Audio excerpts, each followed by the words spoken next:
Halo semuanya, kembali lagi dengan saya Muhammad Inja Zulfanain dengan podcast Silet, Sidak Atlet.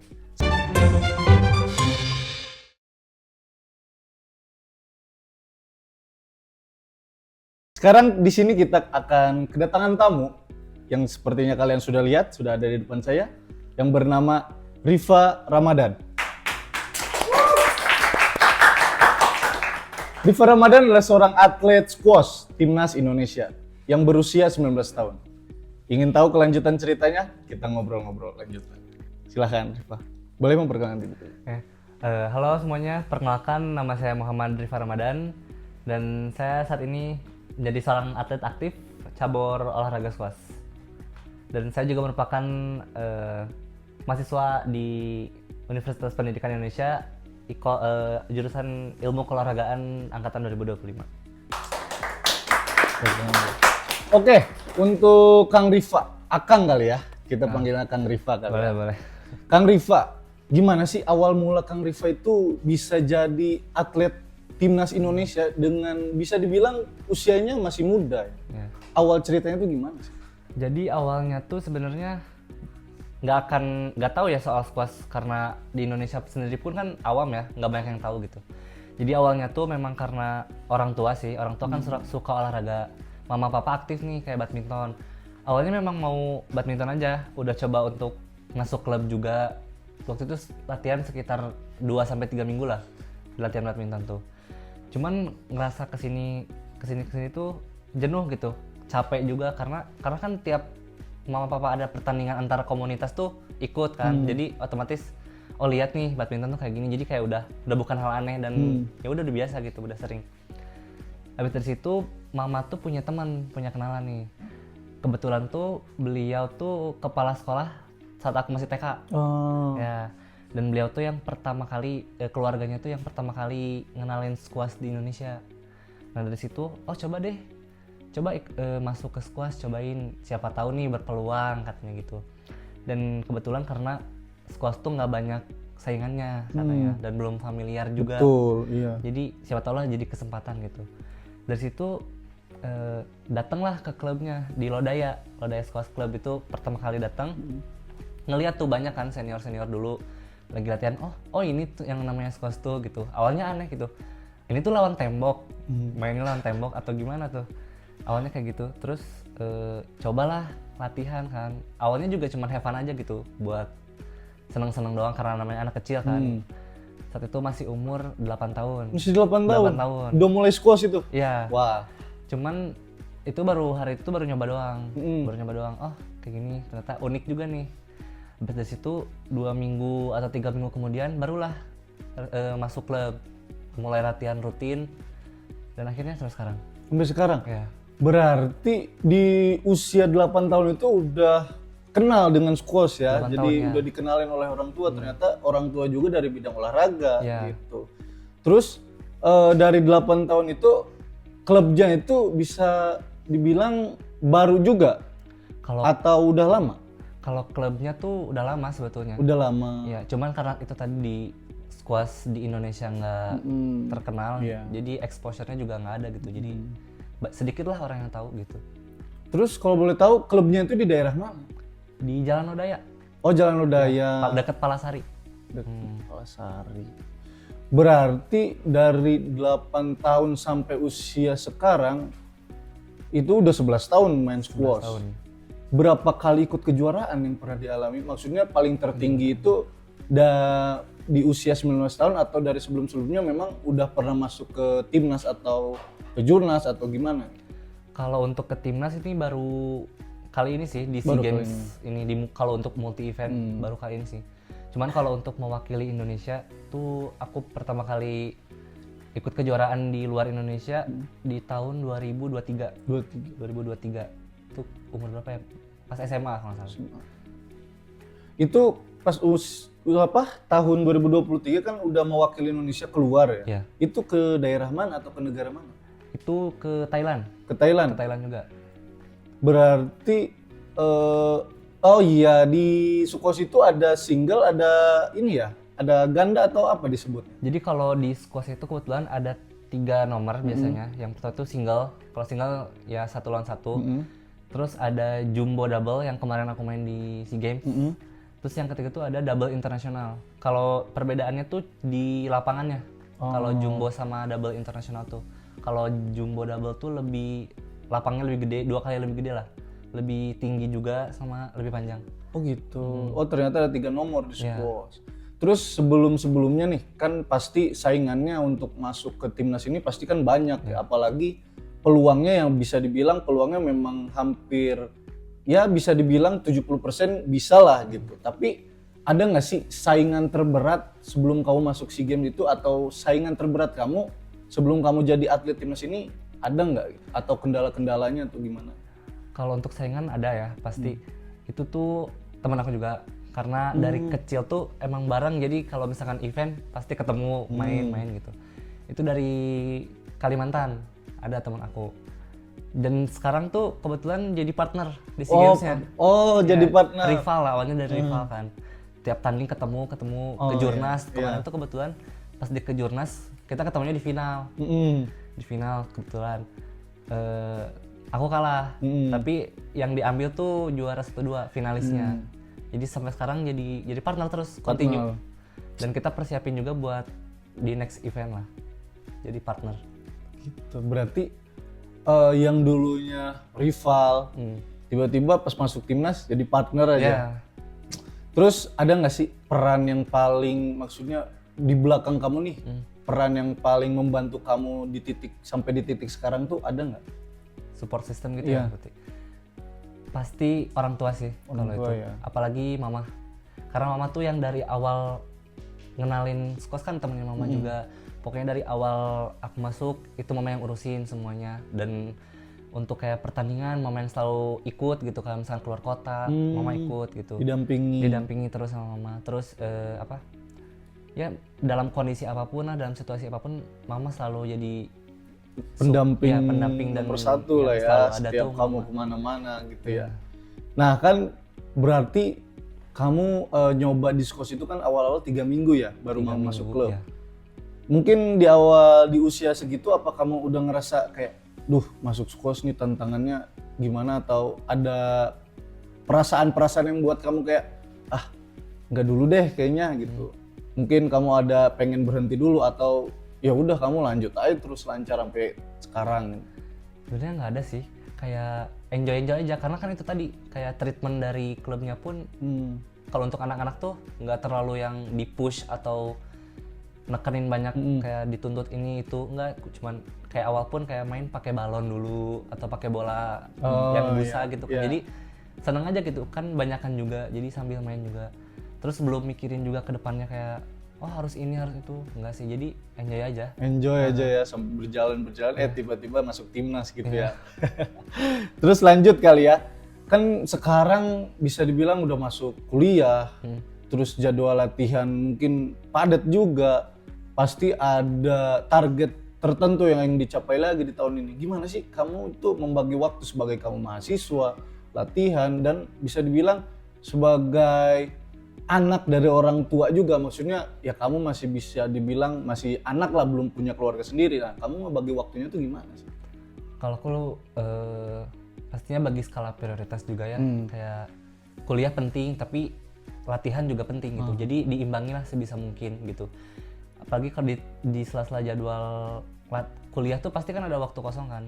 Biasanya aku pakai buat ngeganti latihan yang biasanya kepake buat kuliah atau ngerjain tugas gitu. Jadi pokoknya jangan sampai salah satunya lepas gitu. Jadi sebisa mungkin sampai beres, sampai akhir tuh dua-duanya jalan gitu. Jadi mahasiswa iya, jadi atlet pun ya.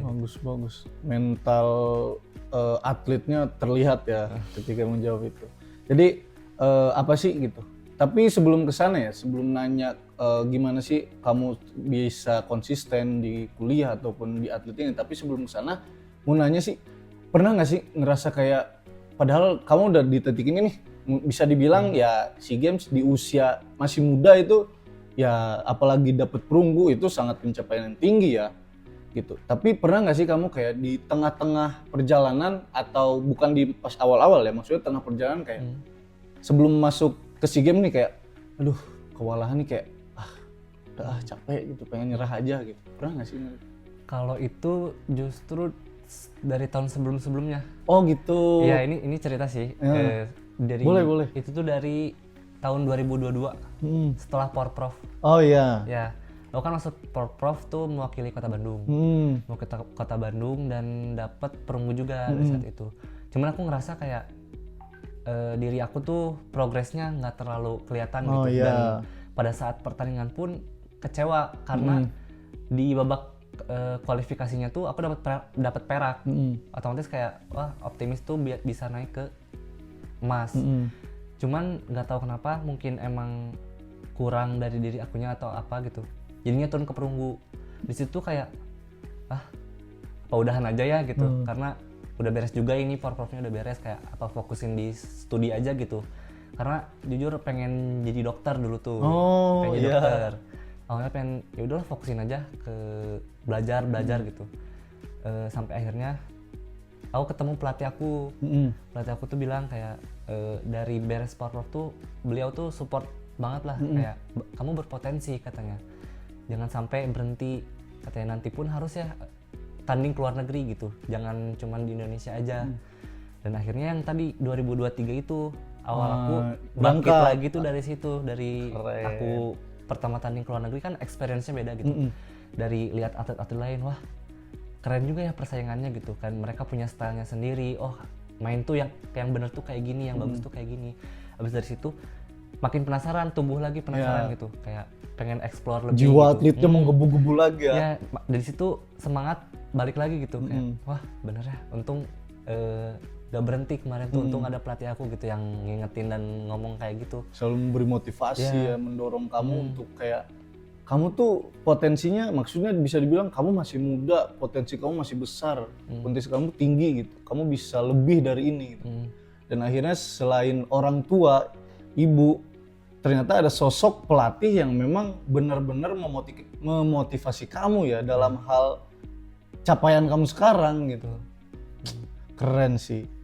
Maksudnya memang sosok pelatih dan orang tua kalau bisa dibilang kalau mempunyai sinergi dalam artian membantu, ya bisa membantu untuk menjadikan atlet ini di usia muda tuh masuk SEA Games, wah keren banget gitu. Itu pelatih hebat sih. Terus kunci utama kamu biar konsisten di akademik sama di olahraga ini apa? Kalau menurut aku dari disiplin sih. Karena ya itu tadi bagi waktu kan gak mudah. Iya, Terus betul. harus apa ya, bisa tepat waktu. Kalau misalkan kuliah kan ada jamnya, jadi jam segini sampai jam segini. Latihan juga ada jamnya, jadi Iya. harus fokus ke situ sih. Sama ingat tujuan kamu tuh apa gitu. Tanamin di kepala, di hati kamu tuh kamu punya tujuan, jadi itu yang harus kamu capai gitu. Biasanya nih dalam seminggu kegiatan apa aja sih yang sering kamu lakuin, dalam artian selama seminggu nih apakah full latihan kuliah atau gimana sih sehari-harinya itu? Betul sih sebenarnya, fullnya tuh sama kuliah sama latihan. Tapi itu paling dari Senin sampai Sabtu. Biasanya tapi di weekend tuh aku ngambil kayak ya namanya juga tetap aja atlet itu kan manusia ya. Ada jenuhnya, ada bosannya, pasti butuh refreshing atau apa. Biasanya di weekend tuh main lah sama teman, hangout biasa.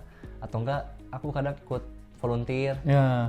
Ikut kayak gitu. Jadi mengisi kekosongan dan kejenuhan aja ya. Ya, jadi nggak melulu latihan, kuliah kan jenuh juga. Iya, kepikiran. betul. Jadi- Apalagi ya kita atlet, kita kuliah ya.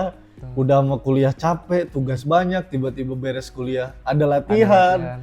Kalau latihannya ringan enak, kalau latihannya intensitasnya tinggi, itu bikin benar-benar menguras tenaga dan pikiran kan ya.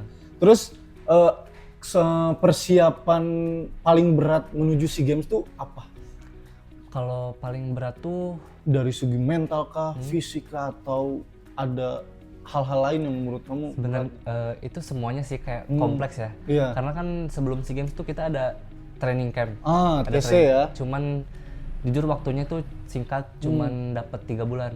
Jatah sebentar ya. Sebentar. Dan jujur kurang banget Iya, kurang. dibandingkan dengan TC Platmas 2015 yang bisa dapat perak di 2015 tuh mereka dapat 1,5 tahun. Jomplang sekali ya, jauh banget. Jauh banget. Perbedaannya. Dan di Platnas pun kan kita juga nggak cuman apa ya, latihan buat fisik lah untuk skill di lapangannya, cuman kan banyak yang harus ditingkatin ya dari segi mental juga, kayak mindset terutama. Jadi banyak sih struggle pas Platnas tuh. Betul sih. Apalagi kalau lawannya bisa dibilang kan orang luar ya, terus mungkin ini multi event pertama gitu. Boleh sambil minum ya? Boleh sambil minum. Oke. Terus kamu pernah ngerasa bener-bener di titik kan pas SEA Games tuh berarti kamu pas kuliah ya? Kuliah. Pas kuliah kan? Iya. Berarti pernah nggak sih kamu ngerasa kayak mental kamu nih bener-bener down gitu, udah mau kuliah, atlet gitu, pernah nggak sih ngerasa kayak stres gitu, kayak aduh ini bener-bener capek buat di titik ini, pernah nggak sih? Kalau kebetulan sih waktu awal Platnas tuh pas setelah Mokaku, beres Mokaku tuh kan Mokaku ikut dulu 3 hari tuh. Beres Mokaku tuh langsung pergi ke Bekasi buat train camp. Jadi sama sekali nggak masuk kelas dulu, nggak ketemu temen dulu ya, paling cuman di pas Mokaku kenalan juga itu kan beda prodi atau beda fakultas juga gitu. Jadi sebetulnya yang susah tuh ngimbanginnya sih, karena kan dalam 3 bulan tuh pasti ketinggalan materi segala macam ya. Betul. Banyak mana mata kuliah kan nggak cuma satu gitu. Iya. Jadi otomatis harus ngehubungin dosen juga, ke teman-teman juga nanyain ada tugas pengganti kah atau gimana gitu. Dan sambil berjalannya Platnas sambil tugas online juga, kadang minta tugas pengganti sih. Karena nggak bisa ditinggalin lepas tangan gitu aja kan, karena punya tanggung jawab juga gitu. Cuman kalau misalkan ngerasa down gitu, yang down banget sih nggak, cuman paling jenuh nih. 3 bulan kan diem di Bekasi gitu, pagi latihan, sore latihan lagi, kadang sehari 3 sesi gitu. Jadi capek gitu. Istirahat cuman di Sabtu sore sama Minggu gitu. Seninnya udah jam 6 udah on lagi, udah paling gitu sih. Nggak yang down sampai stres, enggak sih. Berarti selama kamu ini, tapi pas kamu ngehubungkan kuliah pasti harus dihubungi dosen, hubungi teman-teman juga. Berarti kamu punya sosok teman yang mensupport kamu juga gitu di kuliah, atau ya dia sekedar ngebantu ini aja gitu, atau gimana? Kalau temen sih karena belum kenal juga kan, belum tahu ini yang mana itu yang mana, jadi cuman biasanya kan ada grup kelas kan, kayak paling nanya aja sih, kayak hari ini tugasnya apa, ataukah harus nyatet kah, atau ada tugas apa gitu kelompok. Kadang kalau misalkan tugas kelompok ya aku nggak bisa bantu banyak gitu kan, paling yang ngedit atau apa gitu yang bisa dikerjain dari jauh aku kerjain gitu sih. Kalau teman yang ya semuanya juga untungnya suportif gitu, teman-temannya, teman kelasnya. Nggak ada yang iri-iri gitu ya? Enggak. Terus ada nggak sih momen berkesan kamu selama bertanding di SEA Games tuh, ada nggak sih momen berkesan? Misal kamu nih tanding lawan bisa dibilang negara ini di SEA Games tuh ya dia tuh paling wah gitu, paling kuat untuk di cabur squash ini. Tapi ketika kamu bermain dengan dia, wah ini berkesan banget dan kamu bisa ngalahin dia, ada nggak sih momen kayak gitu? Kalau momen berkesan tuh sebenarnya pas awal sih, pas playoff. Kan sebetulnya tuh dari sebelum SEA Games-nya tuh kan ada seeding ya. Ada seeding. Sebetulnya tuh kita dapat seeding 2. Cuman ada ya cekcok lah dari berbagai negara, biasalah itu kan hal wajar lah. Akhirnya kita harus playoff dulu dan lawan tuan rumah. Lawan Thailandnya. Lawan Thailand. Jadi itu menentukan apa kita bakal dapat perunggu kah atau enggak di playoff awal tuh. Kita lawan Thailand dan itu benar-benar yang langsung jadi pikiran gitu, jadi stres. Aku sama partner aku pun ngobrol kan, kayak aduh gimana ya, ini bisa atau enggak gitu. Karena beda ya pressure pas hari H tuh, kayak mana lawan tuan rumah, supporternya gimana gitu. Terus akhirnya pas malam tuh deep talk lah sama pelatih juga, sama partner aku, gimana nih harus kayak gimana. Dan pelatih aku nekenin kayak jangan terlalu dipikirin lah ke situnya untuk hasilnya, yang penting main bagus. Back to basic dulu, jangan banyak kesalahan. Intinya itu kayak akhirnya lah di besoknya kita optimis lah, nggak apa-apa gitu, kita nggak mikirin hasilnya, kita main dulu yang benar, yang bagus, dan akhirnya menang lawan tuan rumah. Ya Dan akhirnya bisa lanjut ke semifinal. Lanjut ya, berarti di playoff langsung nonton rumah dan di situ di sisinya juga. Dan hal positifnya yang saya tangkap itu ketika kamu bilang kamu langsung deep talk dengan pelatih dan pelatih itu ternyata pelatihnya sangat memotivasi sekali ya. Dalam artian dia benar-benar kayak kamu fokus dulu aja main, hasil itu nanti gitu. Wah itu keren sih pelatihnya. Terus menurut kamu nih arti dari sebuah medali yang kamu dapatkan di SEA Games ini untuk diri kamu dan untuk Indonesia apa sih? Medali ini justru merupakan sebuah kebanggaan lah ya, karena didapatkannya tuh nggak gampang juga karena butuh perjuangan dan bahkan nggak setahun 2 tahun gitu. Dari aku kecil bahkan aku pengen jadi juara nih, aku pengen jadi tim Indonesia, aku pengen mewakili Indonesia. Dan meskipun baru perunggu ya, karena memang dari awal siapa sih yang nggak mau emas gitu. Iya, betul. Cuman karena dari ada beberapa hal dan struggle juga, jadi baru bisa dapatnya perunggu nih. Tapi memang udah ngelakuin segala hal yang aku bisa gitu, semampu aku, semaksimal mungkin. Ya ini nih hasilnya, baru perunggu buat Indonesia gitu. Dan semoga di kedepannya lah ada kesempatan lagi, aku berjuang lagi, semoga bisa dapat yang lebih dari ini. Betul, tepuk tangan dulu dong. Oke, kita kasih ini dulu, ngasih pesan buat generasi muda nih, biar anak-anak muda itu nggak cuman buka TikTok, joget-joget TikTok lah, terus tiba-tiba nge-call out sana sini. Ada nggak sih pesan, kasih dulu nggak sih pesan buat generasi muda? Boleh lihat Kang Ida. Buat teman-teman semua nih di luar sana, kalau misalnya kalian memang punya passion di bidang olahraga dan kalian memang seorang atlet, kalau kalian memang mau menjadi atlet profesional bahkan tekunin itu.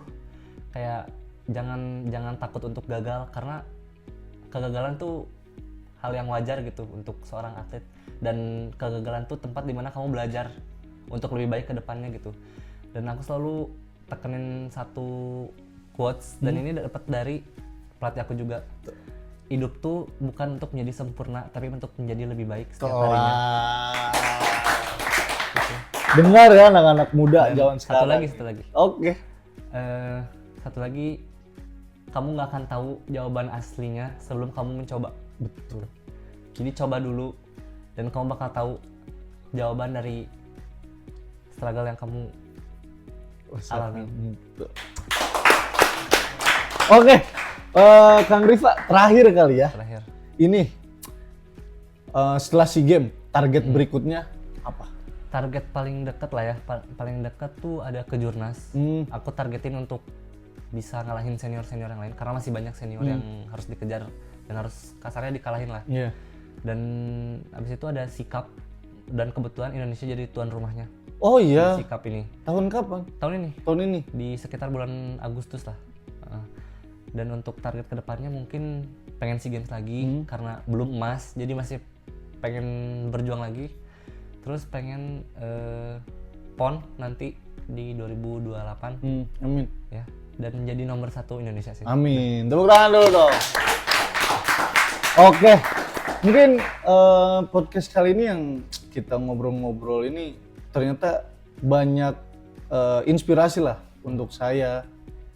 Ternyata di usia muda juga kita ada kesempatan untuk jadi top di Indonesia ya. Betul. Jangan lupa saksikan podcast ini.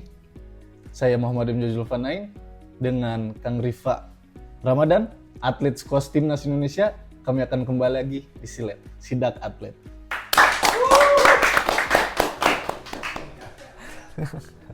Nice.